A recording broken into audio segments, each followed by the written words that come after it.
Hello everyone, मैं हूं advocate Rahul Mishra. आप सभी का स्वागत है।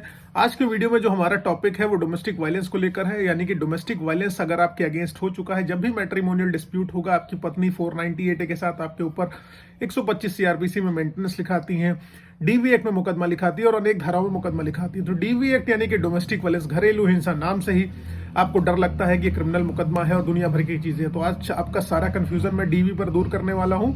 वीडियो अंत तक देखिएगा, तभी आपको चीजें समझ में आएंगी। इसके बिल्कुल भी मत करिएगा। लेकिन उससे पहले हर बार की तरह मेरी रिक्वेस्ट है कि अगर आप लोग चैनल पर नए हैं या पहली बार आ रहे हैं, अभी तक आप लोगों ने सब्सक्राइब नहीं किया तो प्लीज सब्सक्राइब करिएगा। साथ ही साथ अगर आप मुझसे पर्सनली बात करना चाहते हैं, डायरेक्ट मुझसे आप कॉल पर बात कर सकते हैं। अपॉइंटमेंट बुक करा के नंबर आपको डिस्क्रिप्शन में मिल जाएगा। ठीक है।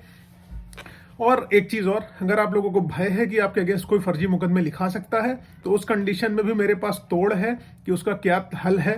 सेक्शन 39 सीआरपीसी की पिटीशन आप डाल सकते हैं। उसमें कोई हेल्प चाहिए तो आप मुझसे डायरेक्टली बात कर सकते हैं। चलिए हम लोग अपना वीडियो स्टार्ट करते हैं। देखिए दोस्तों, 498A हुआ है।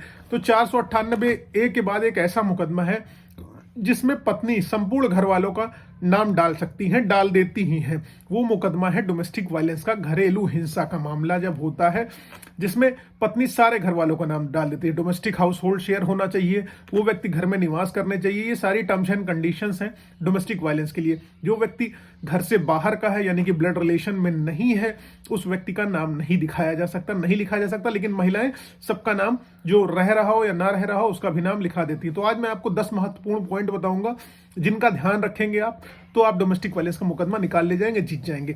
डोमेस्टिक वायलेंस में सबसे पहले कंफ्यूजन में जो आप लोगों का होता है कि क्या मेरी अरेस्ट हो जाएगी, तो मैं आपको बता दूं कि डोमेस्टिक वायलेंस का जो मुकदमा है, ना ये क्रिमिनल नेचर का है ना सिविल नेचर का है। इसमें ना आपको बेल लेने की जरूरत है, ना अरेस्ट होने की जरूरत है, ना पुलिस आपको कुछ परेशान कर पाएगी। डीवी एक्ट के मुकदमे में मैं एकदम क्लियर दावे के साथ कह रहा हूं, आपकी अरेस्ट नहीं होगी जब तक आप रेस्ट्रेनिंग ऑर्डर को ब्रीच नहीं करते हैं। ठीक है, आपकी अरेस्ट नहीं होगी। आपको बेल लेने की जरूरत नहीं। बहुत सारे लोग आपको मिसगाइड करेंगे कि चलो बेल करा देता हूं। बेल लेने की बिल्कुल भी जरूरत नहीं है डीवी में। डोमेस्टिक वायलेंस के मुकदमे में ना आपको बेल लेने की जरूरत है, ना जेल जाने की जरूरत है, ना पुलिस से डरने की जरूरत है, अगर डीवी का मुकदमा है तो। ठीक है। दूसरी पॉइंट ये ध्यान रखिए कि आपको अपनी जो है इनोसेंस प्रूफ करनी है कोर्ट के सामने। जब आपके ऊपर डीवी का मुकदमा हुआ तो यहां पर शादी से लेके जो है जितनी भी आपने चीजें एक्टिविटीज करी है अपनी वाइफ के साथ, जो अच्छी करी हैं, उनकी फोटोग्राफ्स, उनके वीडियोस, वो सब कुछ अरेंज कर लीजिए, ऑर्गेनाइज कर लीजिए, अच्छे से अपने पास रख लीजिए। जैसे हनीमून ट्रिप पे आप गए, पिकनिक पर गए, फंक्शन आप में गए, कोई मेडिकल ट्रीटमेंट उनका कराया है, उस दौरान उनकी केयर करी हुई, तो उसके मेडिकल बिल्स और एक्सपेंसेस, आपने उनके नाम कोई पॉलिसी वगैरह कराई है, कोई प्रॉपर्टी परचेज करी है, वो सारे के सारे डॉक्यूमेंट आप लगाइए। टिकट्स लगाइए, ट्रिप्स के वीडियोज लगाइए, ऑडियो रिकॉर्डिंग लगाइए, व्हाट्सएप मैसेजेस लगाइए। ये सारी की सारी चीजें अपने रिप्लाई में मेंशन करिए। और इसको एविडेंस के पहले जो है डिस्क्लोज नहीं करना है, अपना एविडेंस जो है डिस्क्लोज नहीं करना है पत्नी को, वरना वो क्या करेंगे, उसकी काट निकाल लेंगी। पहले मत डिस्क्लोज करिए, लेकिन रिप्लाई में अपने मेंशन करिए सारी की सारी चीजें। बहुत डिटेल्ड में मेंशन करने की जरूरत नहीं है। रिप्लाई कट शॉर्ट रखिए और कट टू कट रखिए। ठीक है। उसके बाद आप क्या करिए, तीसरी चीज, डिस्चार्ज एप्लीकेशन लगाइए। अब अगर आपको लगता है कि आपके अगेंस्ट जो भी डीवी का मुकदमा किया गया है वो सारा का सारा फेक है और जो एलिगेशन लगाए गए हैं वो बनते ही नहीं है, तो डिस्चार्ज की एप्लीकेशन आप मूव करिए। और देखिए, डिस्चार्ज उन्हीं लोगों का होगा जो लोग उस स्थान पर नहीं रहते। जैसे आपकी मैरिड सिस्टर है, दूसरे स्थान पर रहती है, आपका अपना भाई है, वो दूसरे स्थान पर नौकरी करता है, और वाइफ ने क्या करा है, उसका भी नाम लिखा दिया, उसकी पत्नी का भी नाम लिखा दिया, तो घर में कलेश बढ़ने लगेगा।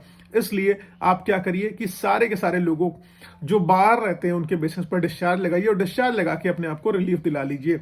और उसके बाद भी अगर आपको लगता है कि आपका काम नहीं बन रहा है और सब कुछ आपके फेवर में है, आपके पास सारे सबूत हैं, सब कुछ साक्ष्य हैं, तो चौथी चीज आपको करनी चाहिए, 482 में हाई कोर्ट में क्वेश्चनिंग में जाना चाहिए। क्वेश्चनिंग में जाएंगे तो हाई कोर्ट जब प्राइमा फेसाई सब चेक कर लेंगे, कोई एलिगेशन बनता नहीं है, सारे एविडेंसेस आपके फेवर में है, पत्नी ने जो भी आरोप लगाए हैं फेक और बेग एलिगेशन से, उनके आधार पर कोर्ट क्या करेगी, आपके इस डीवी के मुकदमे को क्वेश करके आपको मुक्त कर देगी। ठीक है। और एक चीज और ध्यान रखिएगा, डीवी में तब तक अरेस्ट नहीं होती है जब तक आप ब्रीच नहीं करते प्रोटेक्शन ऑर्डर जो भी वाइफ के फेवर में पास हुआ है। यानी कि इसी में आपको सजा होती है, और वो ब्रीच अगर आप करते हैं तो 1 साल की सजा होती है। इसलिए कोई अगर रिस्ट्रेनिंग ऑर्डर या प्रोटेक्शन ऑर्डर वाइफ के फेवर में पास हुआ है तो उसको ब्रीच ना करिएगा, वरना कोर्ट आपको 1 साल के लिए जेल भेज देगी। अदरवाइज डीवी में बिल्कुल भी जेल का प्रोविजन नहीं है। ठीक है। और उसके बाद जो भी आपकी वाइफ ने एलिगेशन लगाए हैं सारे के सारे वो रिप्लाई में डिनाई कर दीजिए कि आप कि ने जो एलिगेशन मेरे ऊपर लगाए हैं वो सारे के सारे आरोप निराधार हैं, ऐसा मैंने कोई कृत्य करा नहीं था, जो भी आप कह रही हैं वो सब गलत है। ये सारी की सारी चीजें आपको रिप्लाई में अपने मेंशन करनी है और अपने विटनेस को रेडी कर लेना है। विटनेसेस हो सकते हैं पड़ोसी, आपके दोस्त हो सकते हैं, जो मौके पर उनकी रोज हरकतों को देख रहे हो, जो चिल्लाती हो, लड़ाई झगड़ा करती हो, या जो कुछ भी हो आपके पास, विटनेसेस को रेडी रखिए, कोर्ट में लेके जाइए। और सबसे आखिरी पॉइंट क्या है, आपको एक बढ़िया सा लॉयर हायर करना है और सारी की सारी चीजें वकील साहब को बतानी है और वकील साहब के माध्यम से ही खुद को आप अपीयर करिए कोर्ट में। और डायरेक्ट अपीयर होने की अगर आप कोशिश करेंगे तो आपका नुकसान हो सकता है, क्योंकि एक्सपीरियंस के आगे आप एक दिन कोर्ट गए आप नहीं कर सकते हैं। जो 5 साल 7 साल 10 साल रह रहा है कोर्ट में, उसको आपसे ज्यादा बेहतर एक्सपीरियंस होगा, he can tell you better. Okay, I hope ये सारी की सारी चीजें आपको अच्छी लगी होंगी। अगर ये जानकारी आपको समझ में आई है तो प्लीज आप फेसबुक, इंस्टाग्राम, ट्विटर पर मुझे फॉलो कर सकते हैं, लिंक आपको डिस्क्रिप्शन में मिल जाएगा। थैंक यू, जय हिंद।